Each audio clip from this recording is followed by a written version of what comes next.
Horas. Así es la doctora Hilda Molina, quien tuve el placer, el honor de entrevistar hace un par de años para la televisión.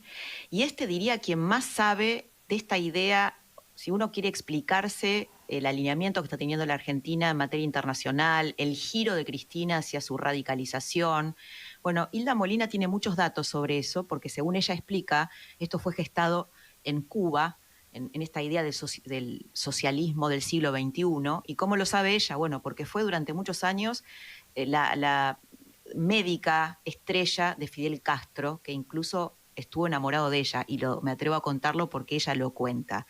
Hasta que entra en disidencia con el régimen, bueno, la acosan de muchísimas maneras, una neurocirujana brillante, y finalmente termina en la Argentina, pide asilo y termina en la Argentina y viene en la Argentina a vivir aquí. Es decir, conoce, no es que le contaron, conoce como nadie, porque además estuvo ahí, fue parte. Después, bueno, hizo su deconstrucción, por llamarlo de alguna manera, se dio cuenta de cómo era ese régimen, se arrepintió porque se arrepiente, y finalmente, bueno, terminó acá en la Argentina y ahora lo tenemos aquí, en Radio Mitre. ¿Cómo le va, doctora? ¿Qué tal? Buenas noches. Buenas noches. Laura, buenas noches. Doy la entrevista, no estoy queriendo hablar, no, pero, o sea, estoy hablando por mis redes que abrí, pero fue tan linda tu entrevista y también escucho al señor Rossi y me encanta cómo se expresa. Y dije, bueno, solo déjame aclarar un detalle. Dijiste la científica estrella de Fidel Castro. Yo creo que Fidel se motivó tanto por escucharme porque le pasé por encima sus leyes. Acuérdate que te conté que me di cuenta que no éramos una potencia médica y como pensé que los enfermos cubanos no se merecían que los engañáramos. Comencé desde muy jovencita a buscar ayuda en el mundo, cosa que estaba prohibida en Cuba. Y al cabo de tantos años de buscar ayuda, conectarme con los científicos, muchos años inclusive cuando estuve en Argelia, como neurocirujana, también me seguí conectando con estos científicos, los que terminaron por hacernos un centro de neurociencia en Cuba, regalo para los enfermos cubanos. Y Fidel no podía entender que una persona que hubiera violado sus leyes, el resultado hubiera sido un resultado bueno, o sea que no me podía castigar, porque el resultado había sido un centro para los enfermos cubanos internacional que no tenía ciencia cubana, que al final le gustó tanto el centro que decidió que iba a sacar a los cubanos, eso también te lo conté, Laura, para poner allí solamente enfermos extranjeros y cobrar ellos dólares para la familia Castro, que fue lo que determinó mi ruptura definitiva con ellos en el año 1994. Así que yo creo que por eso me consideraba los dictadores, las personas con la personalidad de Fidel Castro, los que se atreven a violar en serio sus leyes y sin violencia, solamente usando el cerebro para pensar, se convierten como en un misterio, que fue lo que pasó en el caso de Fidel Castro conmigo. Después se acercó y habló miles de horas conmigo, por eso pude conocer tanto sus planes, ¿no? Hilda, ¿y cuáles eran sus planes? Esta idea de este giro que dio la Argentina en materia de política internacional. Laura, tú sabes que yo no hablo de Argentina específicamente. O sea, yo no tengo miedo en la vida. Si me pude enfrentar a Fidel Castro, obviamente que no puedo tener miedo. Lo que pasa, te expliqué en la entrevista y quiero que también el señor Rossi lo escuche. Me dicen un sí, pero yo no le digo a Pablo porque no tengo así confianza con él. Por favor, Hilda, por favor, le agradezco y estoy escuchándola con suma atención, un placer. El problema es que te expliqué que yo he sufrido mucho en los 12 años que voy a cumplir en Argentina, porque yo decidí inclusive no ejercer mi profesión, que es lo que mejor sé hacer, para llamar la atención desde acá de donde estoy, porque mi hijo se casó con una argentina, mis nietos son argentinos, por eso estoy aquí. Llamar la atención de lo que estaba transitando hacia América Latina, que a mí me costaba. No solamente hablaba para Argentina, que es la patria de mis nietos, yo hablaba para toda América Latina. Y yo he sufrido mucho, porque he tocado puertas como una predicadora, diciendo, atención, que ya están aquí, atención, que vienen para acá, atención, que es un plan muy bien estructurado, transnacional. Y lo más respetuoso que me decían, porque no me han faltado el respeto, que yo estaba equivocada, que parecía una teoría conspiratoria, que no era lógico, que no era cierto. yo no me refiero a Argentina, porque acá están tan peleados unos con otros, que yo no quiero que a mí me sitúen en un lado ni en el otro, porque realmente no estoy de acuerdo con ninguno de los lados. Por eso yo prefiero referirme a lo que es realmente América Latina y que interpreten bien lo que estoy diciendo. Bueno, vamos a América Latina, entonces. Sí, bueno, ustedes pueden interpretar y traspolarlo al país.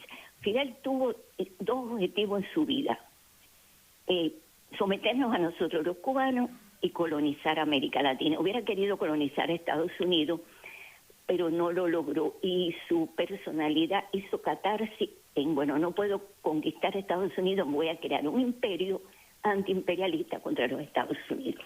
Ese plan lo puso en marcha inmediatamente. Yo estuve muy dentro de la revolución desde los 15 años, y yo siempre me dediqué a estudiar lo que yo estaba viviendo, porque me estaba dando cuenta que era un laboratorio. Yo después todas las dudas que tenía las cerré. Cuando él habló conmigo, me contó sus planes, además vi las reuniones, lo vi todo. El proceso de sometimiento nuestro comenzó inmediatamente, y es muy interesante cuando yo tengo un tiempo para narrarlo. Y el plan para colonizar América Latina lo puso en marcha inmediatamente, creando dos tipos de campamentos. Se habla mucho de los campamentos armados de los guerrilleros, pero Fidel tenía dos tipos de campamentos. Todavía hay en Cuba un campamento para la formación de lo que él llamaba sus guerrilleros ideológicos. O sea, montó campamentos en Cuba para llenar América Latina de guerrillas, y montó, que todavía existen campamentos en Cuba para llenar América Latina de guerrilleros ideológicos. Quiere decir, personas formadas de América Latina para ir por debajo, como él le llamaba la revolución silente, ir penetrando en las diferentes estructuras de la sociedad. Me prestó, ¿te acuerdas, Laura, que te conté un libro de Gramsci?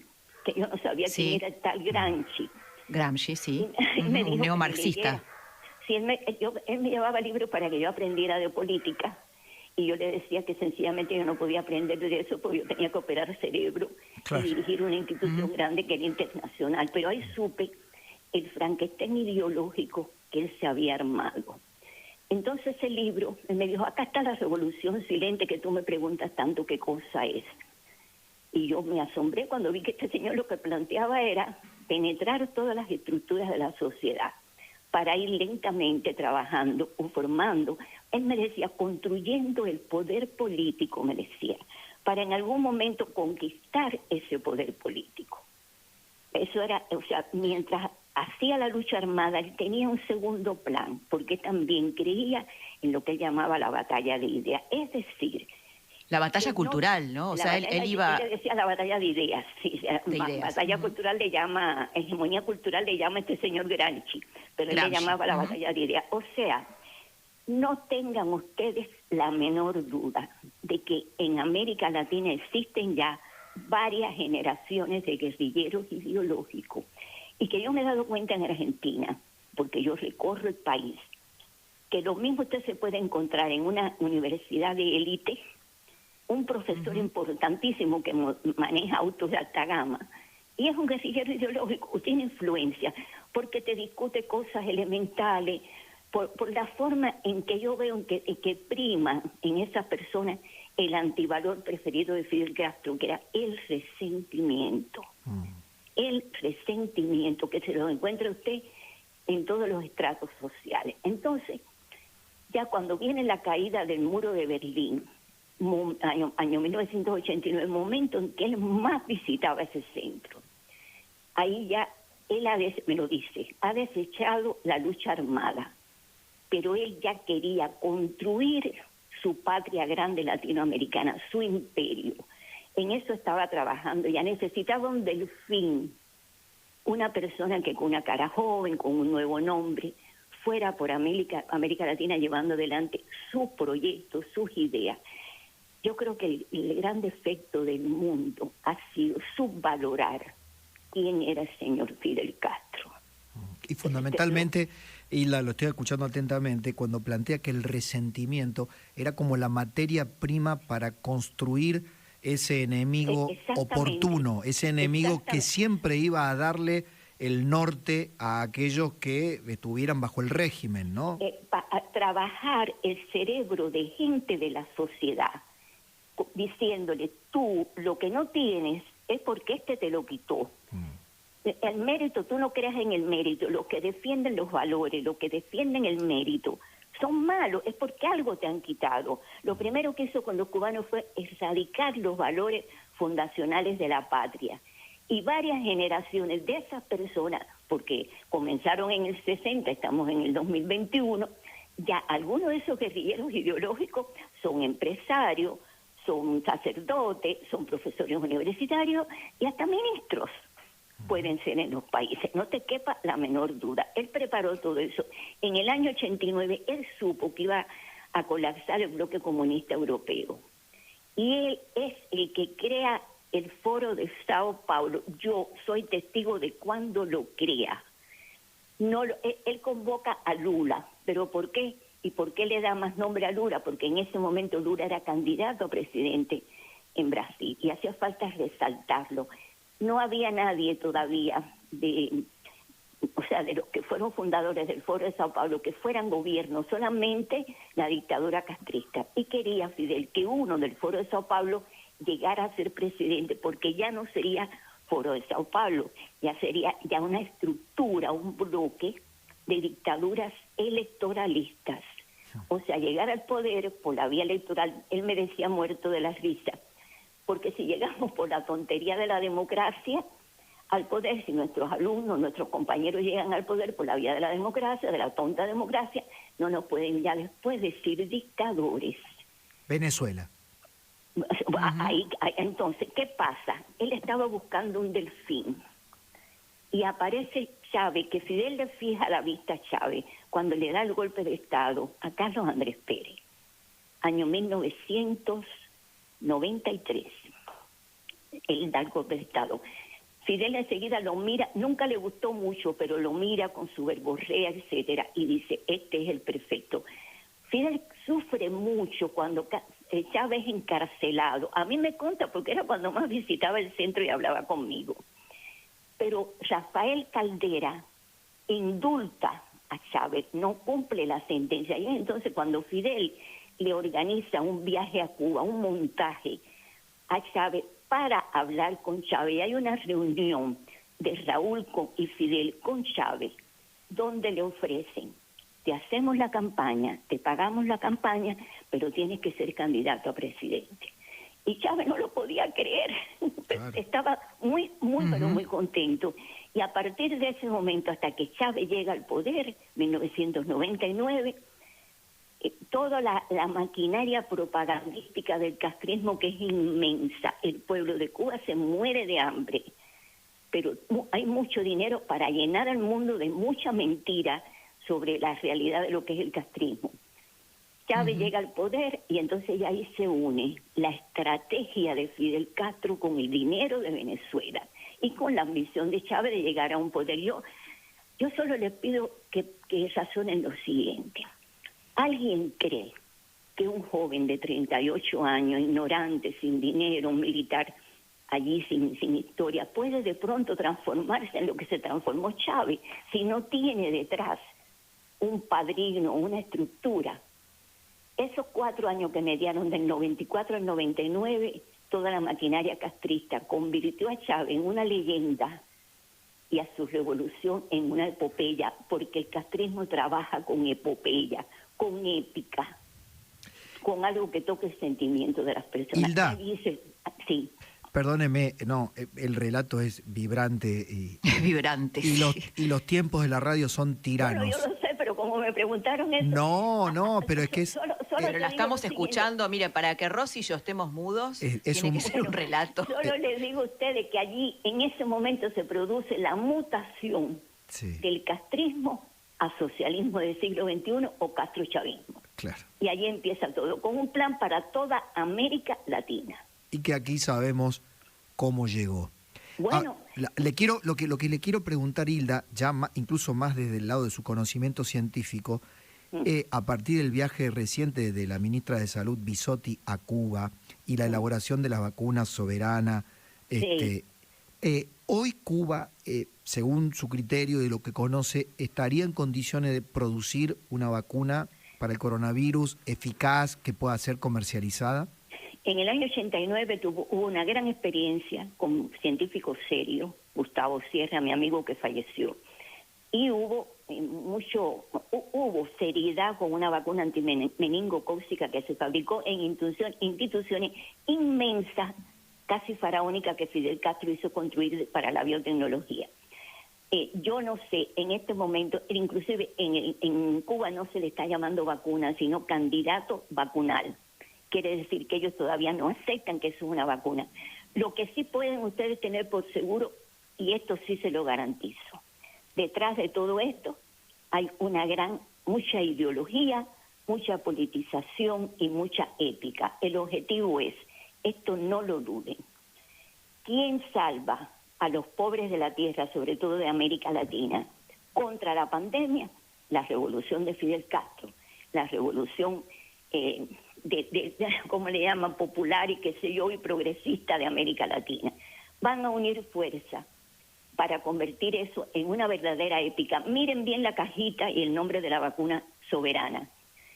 Arriba de la O tiene el grado de comandante en jefe de Fidel Castro, la insignia del grado militar de Fidel Castro. Detrás de eso, busquen, detrás de lo que está haciendo el castrismo con esto, si llegan a producir una vacuna más buena o más mala, eso es muy fácil de comprobar. Exijan la documentación que está establecida en el mundo para que una vacuna sea seria, sin política, sin ideología, porque lo importante es que el mundo tenga vacuna. Y es fácil saber si es seria o si no lo es, porque para eso hay validación internacional. Pero independiente que la produzcan, que se pueda comprobar que puede, porque pudieron fabricar una aceptable y aceptado en buena parte del mundo en el año 89 contra antimeningocócica. Entiendo, perdón, Hilda, que no está aprobada ni siquiera por la agencia cubana este candidato vacunatorio. Allá le llaman candidato vacunal, es como se le está llamando en Cuba. Es decir, que ni siquiera ellos le dan el nombre de vacuna, no está aprobada por ningún lado. Y suponiendo, o sea, si sirve o no sirve una vacuna, si es seria o no, es fácil, porque hay mecanismos científicos para aprobarlo. Claro. Ahora, lo que sí yo les puedo asegurar que independientemente que se compruebe o no, lo más que le interesa al castrismo, se los puedo asegurar, porque de eso sí estoy segura e informada, que tiene dos objetivos. Primero, ganar dinero, porque se les ha perjudicado mucho el turismo, pero además, sobre todo, esta épica que está en el corazón mismo del castrismo y de su mutación para América Latina, el castrochavismo. Y es decir, que ellos salvaron al mundo, todo mentira, pero esa mentira camina. Inclusive van a buscar, ya creo que tienen ya un convenio con Irán para la producción de alguna de esas vacunas. Hilda. Pero mucha propaganda lo que va a haber en el fondo de todo eso. Le agradecemos de corazón estos minutos que nos ha regalado. Sabemos de su perfil bajo y por eso con Laura valoramos enormemente esta posibilidad de charlar con usted. Bueno, ojalá que sirva. Muchísimas gracias. Un abrazo, Hilda.